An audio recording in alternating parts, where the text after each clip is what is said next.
Ezer and I am here to give you insights of front-end development. So basically first year में कईयों ने front-end development start तो की ही होगी, HTML, CSS, JavaScript, तो चलो देखते हैं क्या। तो जब भी तुम लोग ने कभी वेबसाइट्स देखी होगी Amazon की, Flipkart की अपने मोबाइल में, तो तुम्हें जो दिखता है वो यूज़र इंटरफेस होता है। यूज़र अपने से जाके तो फंक्शंस में अपना नाम डालेगा नहीं और फिर उसको रन करेगा। तो एक्चुअली में क्या होता है कि कोई भी वेबसाइट का दो पार्ट होता है, एक फ्रंट एंड एक बैक एंड। फ्रंट एंड क्या होता है, वो ग्राफिकल यूज़र इंटरफेस होता है जिससे यूज़र इंटरैक्ट करता है। यूज़र को कोई ज़रूरत नहीं है कि वो अपने बैक एंड से इंटरैक्ट करे, तो फिर उसका कोई मतलब नहीं है। तो फ्रंट एंड बेसिकली हम लोग आसान बनाते हैं, यूज़र के पर्सपेक्टिव से बनाते हैं कि अगर वो जैसे किसी टेकी के लिए बना है तो थोड़ा हो सकता है उसका यूआई अच्छा, पर अगर किसी जैसे गवर्नमेंट की वेबसाइट्स इतनी मिनिमम की होती हैं क्योंकि उसको नॉर्मल ह्यूमन बींग्स को भी यूज़ करना है। जैसे कोई किसान है तो उसको क्या पता भाई क्या है, इसीलिए वो बिल्कुल सिंपल बनाई जाती है, सिंपलेस्ट। तो देखते आगे, तो इतना तो सबको पता ही होगा। फ्रंट एंड डेवलपमेंट में बेसिकली फाउंडेशंस होती है HTML, CSS, JavaScript। HTML क्या होता है, इसका full form hyper text markup language. HTML जो होता है बेसिकली स्ट्रक्चर फॉर्म करता है, जैसे तुम्हारे कौन सी लाइन ऊपर होगी, कौन सी लाइन नीचे होगी, इसका पर्टिकुलर सिंटेक्स होता है जो कि बेसिकली होता है, स्कूल में तुम लोग ने कंप्यूटर साइंस पढ़ी होगी तो ये सिखाया गया होगा। और फिर आता है CSS। देखो ये तुमने स्ट्रक्चर बना दिया है ना, पर बिना कलर बिना हर चीज़ वाइट थोड़ी ना अच्छी लगती है, ऐसे भी हर चीज़ आप डार्क मोड पर चल रही है, तो वो CSS से होता है। हम लोग कलर्स में अप्लाई करते हैं, बेसिकली जितनी भी UI डिज़ाइनिंग होती है वो CSS से ही हम लोग अप्लाई करते हैं। फिर आता है जैसे अब तुमने एक फॉर्म बना दिया है ना, उसमें इनपुट आउटपुट के कॉलम्स बना दिए HTML से, CSS से उसको थोड़ा सुंदर भी बना दिया, पर अब वो काम ही नहीं करेगा तो क्या मतलब है। तो फिर उसके लिए आती है JavaScript। इसमें तुम मेनली फंक्शंस लिखते हो, फंक्शंस डिफाइन करते हो, जिससे यूजर से इनपुट अगर तुम कोई ले रहे हो तो उसको प्रोसेस करवाना है। मैं मतलब कब उससे लोगे नहीं इनपुट ऑफ कोर्स। अब रही बात कि तुम लोग को बेसिक सबको फर्स्ट ईयर में मिथ होता है कि HTML कर लिया, CSS कर लिया, JavaScript हो गई, फ्रंट एंड हो गया, अब बैक एंड पे चलते हैं। इतना ही था तो मैंने फर्स्ट स्लाइड में केवल क्यों रखा, किसी भी स्लाइड में अब ये तीन नहीं है। आगे बढ़ते बताते क्या है। अब फिर जैसे तुमने CSS कर लिया, उसके बाद JavaScript में जाने से पहले CSS फ्रेमवर्क्स पढ़ने होते हैं। सिर्फ सीखना नहीं होता है, करना आना चाहिए। CSS फ्रेमवर्क बेसिकली ये तीन मोस्टली यूज होते हैं, Tailwind CSS, Bootstrap और Sass। Tailwind CSS जो होता है वो यूटिलिटी फर्स्ट फ्रेमवर्क होता है। बेसिकली फ्रेमवर्क्स क्या होते हैं, किसी को मालूम है? फ्रेमवर्क्स क्या होते हैं? बिल्डिंग के जो बेसिक स्ट्रक्चर होता है, कह सकते हैं स्ट्रक्चर बेसिक स्ट्रक्चर है। नहीं, तो HTML देखो टेक में फ्रेमवर्क्स मेनली क्या होते हैं, तुम्हारी चीज़ों को आसान बनाने के लिए डिफाइन किए जाते हैं। मतलब उसमें प्री डिफाइंड क्लासेस होती हैं, प्री डिफाइंड चीज़ें होती हैं जिसको तुम्हें यूज़ करके जो नॉर्मल तुम CSS करते हो उससे काफ़ी बेटर और अच्छा प्रोडक्ट प्रोड्यूस कर सकते हो। तो आती है पहले Tailwind CSS। जैसे तुमने एक बहुत बड़ा प्रोजेक्ट बनाया है ना, अब उसकी हर चीज़ CSS अलग फाइल में कितना ढूंढोगे, कौन सा कंपोनेंट, कौन सा क्लास का किसका क्या CSS डालें। इससे क्या होता है तुम इनलाइन पूरा कर सकते हो, वैसे भी कर सकते हो, पर इसमें काफ़ी अच्छी चीज़ें होती हैं, मतलब काफ़ी एडिशनल फीचर्स आ जाते हैं। फिर आता है Bootstrap, इसमें तुम्हें प्री डिफाइंड कंपोनेंट्स मिल जाते हैं। अब जैसे जब तुम बहुत बड़ा प्रोजेक्ट करोगे तो हर एक छोटी चीज़ को खुद से तो कोड करने बैठोगे नहीं, तो बेसिकली तुम लोग को इसका आइडिया ज़्यादा को नहीं होगा। बूटस्ट्रैप ऐसा तुम्हें कोई नैप बार बनाना है तो तुम डायरेक्ट यहाँ से इसका कोड यूज़ कर सकते हो, तुम्हें पूरा कोड करने की ज़रूरत नहीं है, सिर्फ डिज़ाइन अपने हिसाब से कस्टमाइज कर लो। फिर आता है Sass। Sass क्या होता है, बेसिकली मेनली CSS से काफ़ी सिमिलर है, पर इसमें काफ़ी फंक्शनैलिटीज बढ़ जाती है। जैसे इसमें कोड करना काफ़ी मेंटेनेबल और ऑर्गेनाइज्ड होता है। आगे बढ़ते हैं, इसका अब चलो ये भी सीख लिया। इसके आगे आते हैं, क्या जावा ये स्क्रिप्ट होती है? जावास्क्रिप्ट के अलावा कोई लैंग्वेज यूज नहीं होती फ्रंट एंड में? देखो उसके बाद लैंग्वेज आती है टाइपस्क्रिप्ट। जावास्क्रिप्ट में कई इश्यूज थे।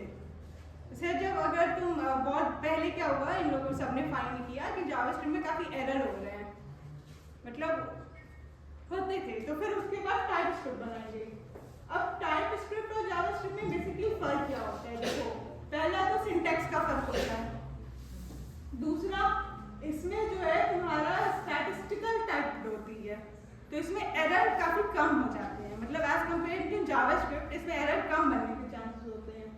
और यूज काफी फीचर्स भी काफी ऐड हो जाते हैं, जैसे कि तुम्हारे ये इसमें एनम आ जाता है और इंटरफेस आ जाता है, जो कि जावास्क्रिप्ट में नहीं मिलता मेनली, है ना।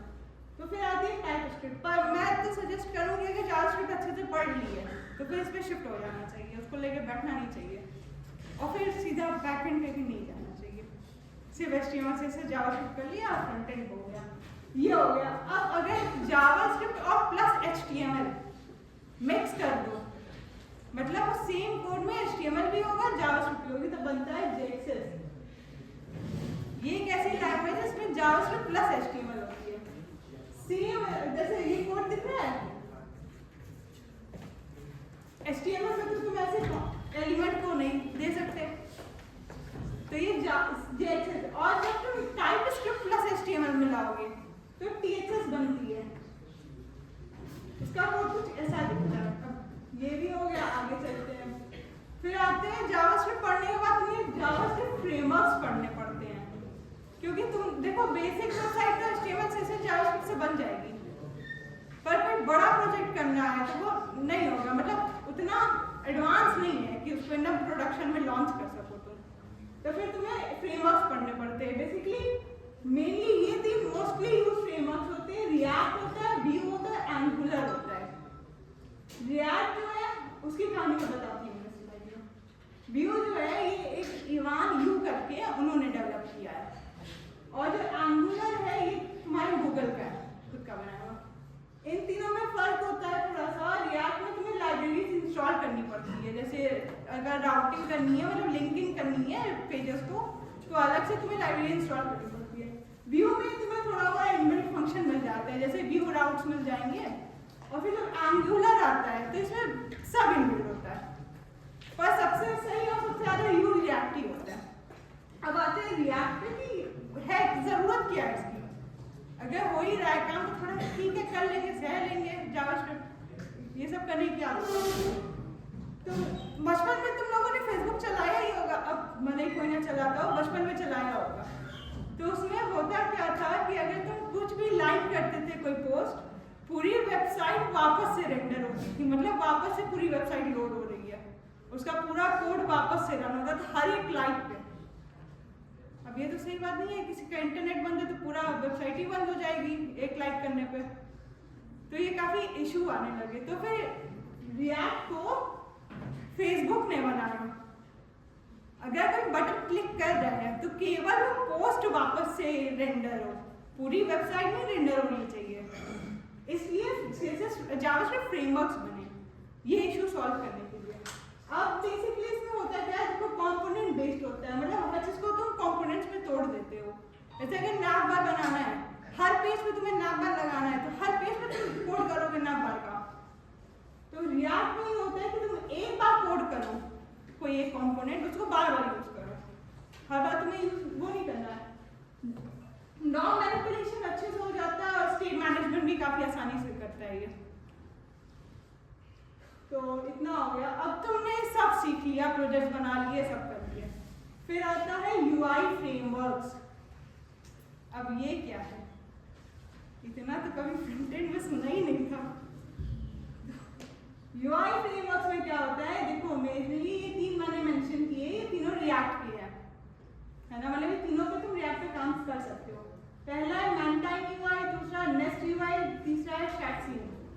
UI में क्या होता है, जैसे बूटस्ट्रैप में मैंने बताया पूरा कोड उठा सकते हो, इसमें तुम्हें हर चीज मिल जाएगी, मतलब तुम्हें नाम बार से लेके कार्ड सारी चीजें, ऐसी चीजें जो कि तुम खुद से कोड भी ना कर पाओ मेरे अकॉर्डिंग, सब तुम डायरेक्ट अपने लिए यूज कर सकते हो।